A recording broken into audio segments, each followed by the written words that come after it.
On August 15, 1977, just hours before the world learned Elvis was gone, Priscilla Presley stood alone at Graceland's iron gates, convinced every chapter between them had already closed. She was wrong. Behind one chipped brick, a message Elvis had years earlier waited to be found, and it would change everything. The night air in Memphis felt heavy, almost too warm for August. It was August 15, 1977, and the lights around Graceland glowed like soft halos against the dark sky. Priscilla Presley stepped out of her car and closed the door gently, as if the whole world were half asleep and she didn't want to wake it. Gravel shifted under her shoes. The cicadas buzzed in long waves, rising and falling like slow breathing. A small group of fans stood near the right side of the iron gates. Maybe 40 of them. Some held old cameras around their necks. Others clutched ticket stubs or worn photos in plastic sleeves. One young man held a small radio that crackled with static between songs. They whispered when they saw her, but their voices faded into the warm night. The fence between them and the house looked like a line drawn between past and present. Priscilla walked toward the north gate, the part she always remembered most. She had walked through it in 1963, a shy girl stepping into a world she couldn't imagine. Tonight, she wasn't sure why she had come. She hadn't planned to. Something just pulled her here, like an invisible hand tugging gently at her shoulder. Why do certain places call us back, even when we think we've moved on? What piece of us remains behind? Waiting, she rested her fingers on the iron bars. They were cool even in the heat. For a moment, she closed her eyes. She tried to quiet the strange tightness in her chest, the feeling that something was shifting inside the house. Porch light flickered softly. A window upstairs glowed with a pale yellow, then dimmed again, as if someone were pacing in front of it. A breeze moved across the yard, brushing her hair back. It carried faint notes of cut grass and old stone. She took a slow breath and stepped closer, her eyes following the long line of bricks that framed the entrance. She had seen them hundreds of times before, but tonight one of them looked different, just slightly. A thin crack ran along the edge, darker than the others, almost like a shadow that didn't belong. She frowned and leaned in. Her fingertips moved across the surface. The brick felt loose, lighter under her hand. She pressed it carefully. It shifted. A tiny scrape echoed in the quiet space between the gate and the road. Her heart gave a small jump. For a moment she thought she imagined it. But no, there it was again. The brick moved back as if someone had placed it there on purpose. On purpose, for her. Behind her, the fans grew quiet, as though they felt the change too. The radio clicked, then cut to silence. The cicadas paused. Even the breeze seemed to hold still for a second. Priscilla hesitated. She didn't understand why her pulse suddenly felt louder, why her hands felt unsteady, why this one brick mattered. But some instincts are older than thought. Some moments open like hidden doors. She pressed it again, clicked, and then the brick slid back, revealing a dark, narrow space behind it. Priscilla leaned closer, unsure whether to reach into the narrow space behind the loosened brick. The gap was small, barely wide enough for a hand, but she could see something inside, something soft, something blue. The fans behind her stayed silent. Even the radio, which had been humming earlier, gave only a faint hiss. She slowly slid her fingers into the dark opening. The dust felt dry, like paper left untouched for years. When her hand brushed fabric, she froze. It was cloth, thin, delicate, familiar. She pulled it out gently, letting the blue color unfold in the glow of the gate lights. It was a scarf, a blue concert scarf Elvis had worn during the 1972 Nassau Coliseum show, the one with 16,500 people packed shoulder to shoulder. Priscilla remembered seeing it tied around his neck as he walked off stage, sweat shining on his face, the crowd roaring like thunder behind him. She hadn't seen this scarf in years. How did it end up here? And why would he hide it? A voice broke the stillness from inside the yard. Priscilla! She turned quickly. Joe Esposito stood on the porch steps, holding a small clipboard. The porch light flickered above him, washing his face in uneven shadows. He looked tired, more tired than she had ever seen him. "What are you doing out here?" he asked, stepping closer. His footsteps sounded hollow, like the house itself was listening. "I'm not sure," she said softly. "I just felt like I had to come." Joe stopped a few feet behind the gate. His eyes dropped to the scarf in her hand. His shoulders stiffened almost instantly. "Where did you find that?" "It was behind this brick." She tapped the wall gently. "Did you know anything about this?" Joe shook his head. His voice dropped lower. No. "But if he put something there, it wasn't by accident." Priscilla swallowed hard. The scarf felt heavier now, as though holding more than fabric. She turned it over and noticed something else. Folded tightly inside, wrapped with the care of someone trying to keep it safe, was a single sheet of paper. A page yellowed slightly at the edges. Her breath caught. She could almost hear the soft crackle of old paper as she unfolded it. Elvis's handwriting slid across the page in looping strokes. At the top, the date was written clearly: June 18, 1972, the night of that massive show. The night he seemed larger than life on stage, and strangely quiet afterward. Why would he write something that night? Why hide it here, where only she might find it years later? What message do we leave behind for someone when words spoken out loud aren't enough? Her eyes moved down the page, but before she could read further, a shout came from the road behind her. One of the fans pointed toward the street, saying he heard an ambulance siren in the distance. Another held up his radio, turning the dial. The static grew louder, buzzing like a warning. Priscilla ignored it for the moment. Her world had narrowed to the yellowed page and the scarf in her hands. She read the first line. Then her heart stumbled. The first line of the note looked simple, almost calm. But the longer Priscilla stared, the more the meaning sharpened, cutting through the humid night. "I need to tell you something before the world takes more from me." The words hit her harder than she expected. They pulled her straight back to that night in New York, June 18, 1972. Nassau Coliseum, the air thick with heat and noise, 16,500 fans shaking the floorboards as Elvis walked on stage wearing that same blue scarf.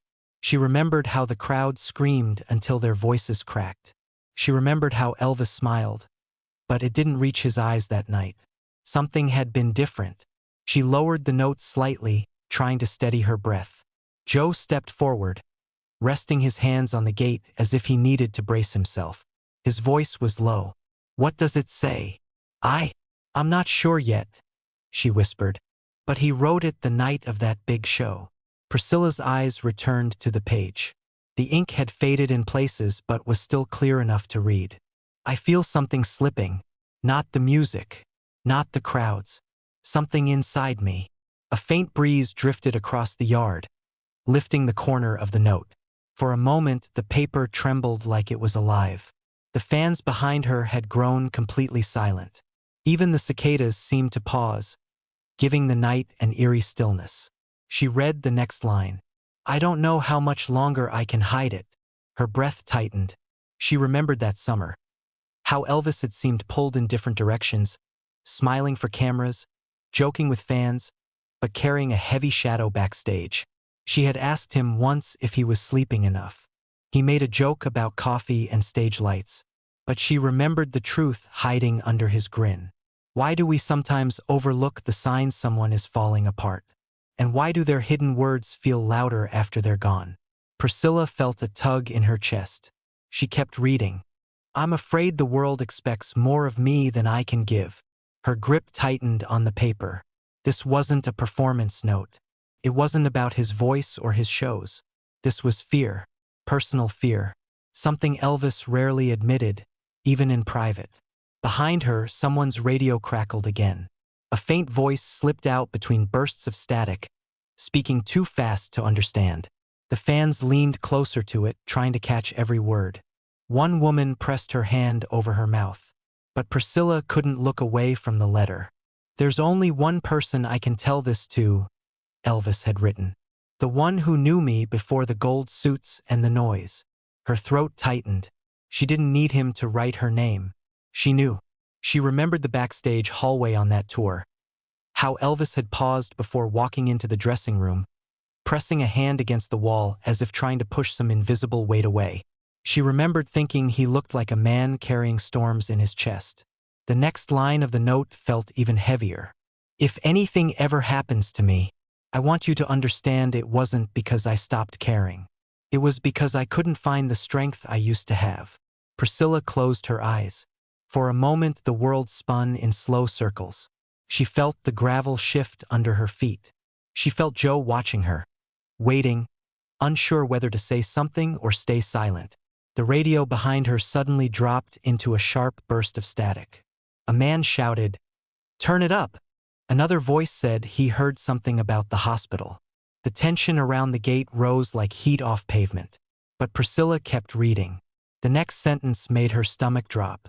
Sometimes I feel like the world loves the idea of me more than the man I actually am. Her heart froze. She lifted her eyes from the page, breath shaking. Something inside the gate moved. A porch light blinked twice, almost like a signal. And Priscilla suddenly knew. The deepest part of the note hadn't been revealed yet.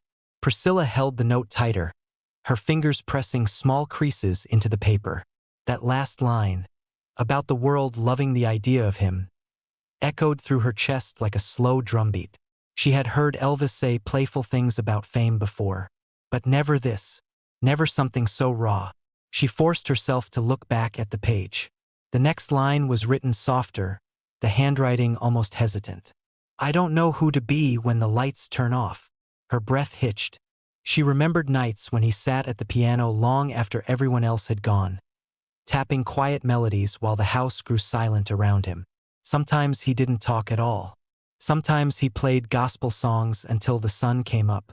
She thought he just needed the music. But maybe he was trying to hold himself together. A gust of warm wind swept across the gates, rustling the shrubs along the fence. Gravel shifted under Priscilla's shoes. The fans behind her leaned in closer, sensing something important unfolding. She didn't turn around. She couldn't. Her whole world had narrowed to the page. Joe stepped closer, keeping his voice low. What else does it say? She kept reading. If you're holding this someday, it means I couldn't tell you the truth out loud. A hollow feeling opened in her stomach.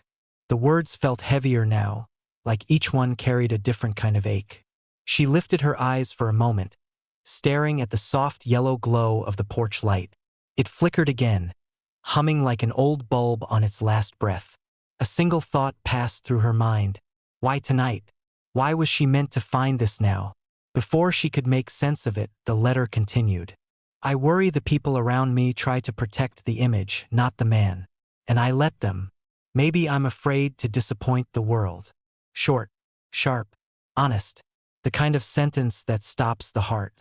She remembered seeing him backstage once, shoulders slumped, breathing slow and heavy after a show. Someone asked if he was okay. He joked about being tired from all the love. Even then, she sensed something deeper hiding behind his smile. A weight he didn't want anyone to name. Why do the strongest people hide the deepest cracks? And why do we only see the truth when it's too late to help? Priscilla continued reading. You're the only one I ever trusted with the parts of me the world didn't want. Her chest tightened. She blinked hard, trying to steady herself.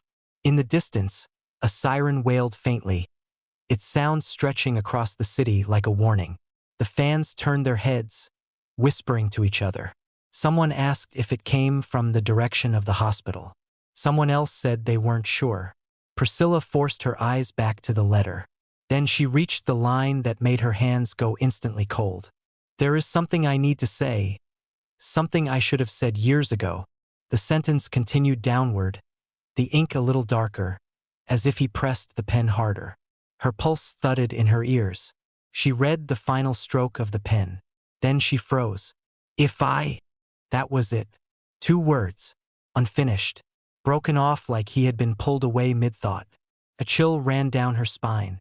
She felt Joe watching her, his expression locked somewhere between confusion and fear. The fans behind them had fallen silent again, as though the whole night had paused to wait for her reaction. Priscilla stared at the unfinished line, her heart pounding. What had he been about to say? Priscilla stared at the unfinished words as if they were glowing. Two tiny words that felt heavier than the entire letter. They left a hole, a gap big enough to hold every fear Elvis had never spoken out loud. The paper trembled slightly in her hands. She wasn't sure if it was the wind or her pulse. Joe stepped closer, worry tightening his voice. "Is that all it says?" "No," she whispered. "There's something else." But she wasn't talking about the letter. She gently folded the fragile page back into the scarf. As she did, her fingers brushed against a small rectangular shape tucked in one of the scarf's corners. Hard, plastic, cold. She froze. Carefully, she reached into the fold and pulled out a tiny cassette tape. The label was written in Elvis's unmistakable handwriting, sloping sideways like it always did when he was tired. Graceland, private. The tape shimmered faintly under the gate lights. Dust coated the edges. It didn't look like something meant for anyone else to find. It felt personal, too personal, like a message saved for a moment he wasn't ready to face. Priscilla swallowed hard. "Joe, do you know anything about this?" His eyes widened slightly. "No, but if he hid a tape, he wanted it kept close." The fans behind them sensed something changing. They leaned in again. Someone whispered, "Is that a tape?" Another person raised a disposable camera, but lowered it when they realized Priscilla wasn't moving. The night felt thick again, the kind of quiet that presses against your ears. Priscilla looked toward the small guard booth just inside the gate. A dim lamp glowed above it. She stepped forward, and Joe hurried to unlock the gate. The metal hinges creaked softly. The moment she crossed the threshold, the air felt different, still warm, but heavier, like stepping into a memory.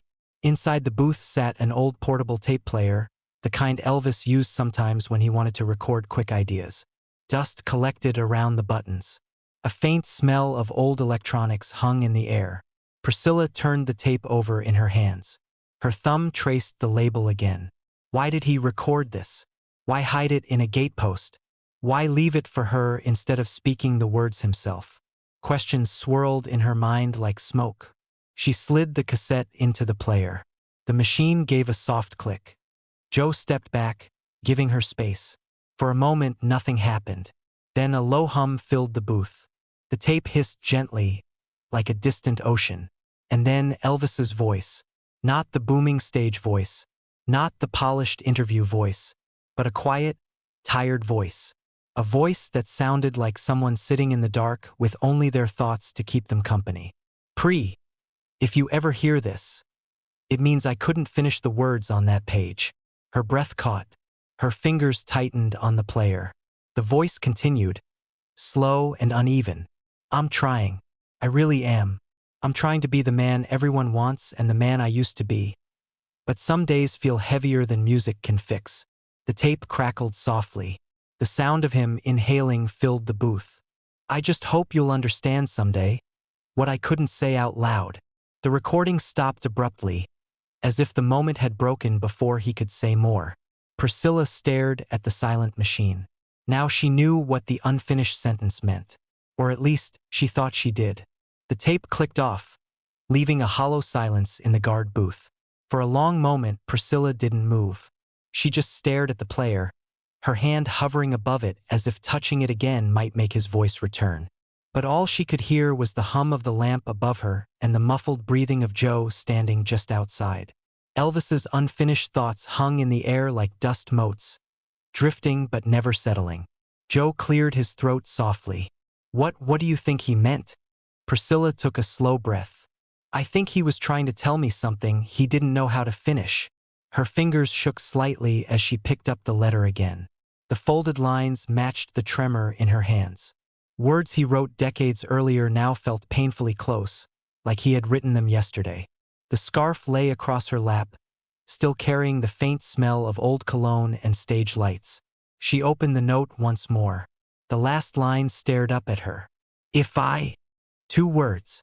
A doorway to everything he couldn't bring himself to write. What was he trying to say? If I can't keep going? If I lose myself? If I fall apart? The guard booth felt smaller, tighter, as if every unanswered question pressed in around her. Priscilla closed her eyes. She let the quiet settle, listening to the soft movements of the night. A car passed in the distance, its engine fading. The cicadas slowly began their chorus again. The world continued moving, unaware of the storm turning inside her. Memories rose like old film reels. She saw Elvis backstage in 1972, shoulders slumped, hands shaking slightly before he walked into the arena. She remembered him staring at his reflection once, whispering that sometimes he didn't recognize the man staring back. She saw him late at night wandering the halls of Graceland, humming little melodies, stopping to look at photos on the wall. She opened her eyes. He wasn't asking for applause, she whispered. He was asking to be seen. Joe exhaled slowly, the truth landing for him too. And he trusted you with that side of him, he said. Priscilla folded the letter carefully, smoothing the edges so it wouldn't tear. When she looked up, her eyes drifted past Joe, toward the wide lawn of Graceland glowing faintly under the lamps. The house seemed to breathe with memory. Every brick, every window holding echoes of the man who once filled it with laughter, noise, and dreams too big to fit inside its walls. A thought settled over her, quiet but certain. The unfinished sentence wasn't really unfinished. He had already said everything in the tape. She lifted the cassette again, holding it to the light. Dust sparkled around it like small stars. She whispered the ending he never wrote. If I don't make it back to the man I used to be, know you were the part of me that stayed real. The words felt right, true. They filled the silence with a soft ache. Joe looked at her gently. Do you think that's what he meant? She nodded. I think it's exactly what he meant. Outside the booth, the porch light flickered again, almost like a quiet acknowledgement. But the night wasn't finished yet. There was still one more question she couldn't shake. Why tonight? Priscilla stepped out of the guard booth and into the warm Memphis air. The sky was beginning to soften, shifting from deep blue to the faintest gray. Dawn wasn't far. She held the folded note in one hand and the scarf in the other, the cassette still tucked safely against her palm. The world outside Graceland felt strangely calm, as if the night itself were trying to offer her room to breathe. She walked toward the gate slowly, each step heavy with the weight of everything she had just learned. Joe followed a few steps behind, quiet, respectful, letting her move at her own pace. The fans who had gathered remained silent as she approached. Some had tears in their eyes, though they didn't know why. They just sensed something sacred had happened.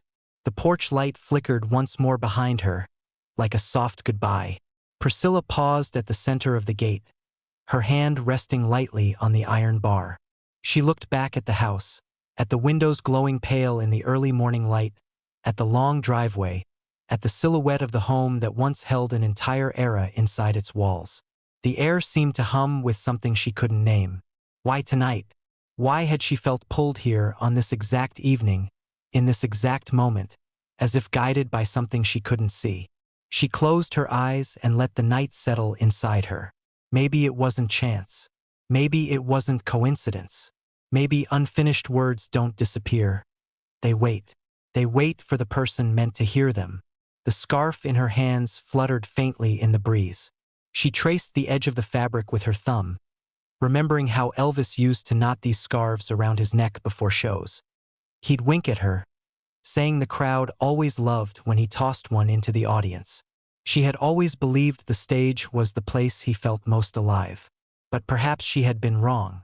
Perhaps the stage was just the place where he felt needed. And the truth he left for her tonight was the truth he couldn't admit to anyone else. She looked up at the fans. He wasn't just a legend, she said softly. He was human, and he was trying, right until the end. A few of them nodded, as if they understood the meaning behind the words even without knowing the details. One young woman pressed a hand to her chest. Another man whispered, "We always knew he had a gentler side." Priscilla took a slow breath and stepped closer to the gatepost. She placed the scarf back inside the small hollow where she had found it. Not hidden, not forgotten, just resting like a memory returned to its rightful place. She folded the letter inside it, smoothing the edge so it wouldn't tear. The cassette she kept. Some truths were meant to be held. As she stepped back, the gates stood tall behind her, the house watching silently from the distance. The first glow of sunrise touched the roofline, painting it gold. Maybe closure doesn't arrive when a life ends. Maybe it arrives when understanding begins. She whispered one final question to the quiet morning. What unfinished words would someone hope you find? Then she turned toward the dawn, letting the night finally settle behind her. If the story touched you, share it with someone who still remembers Elvis not just as a legend, but as a human being trying to be heard. And tell us in the comments, were you ever near Graceland? Or do you have a memory of Elvis that stayed with you? Your story might help someone else heal.